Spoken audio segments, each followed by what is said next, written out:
से लगातार जो विभिन्न थाना क्षेत्रों से गुमे मोबाइल की सूचना हम लोगों को मिल रही थी, उसमें सभी थाना प्रभारी और साइबर सेल की टीम उसमें लगी हुई थी, थानों की टीम लगी हुई थी।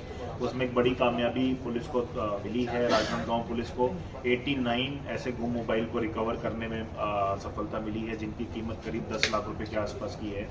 इसमें जो जिन लोगों के मोबाइल गुम हुए थे वो लोग ना सिर्फ छत्तीसगढ़ के बल्कि दूसरे प्रांतों के भी लोग थे। अलग अलग जगह पर, बाज़ारों में, ऑफिस कॉम्प्लेक्सेस में, धार्मिक स्थलों के आसपास ये मोबाइल गुम हुए थे।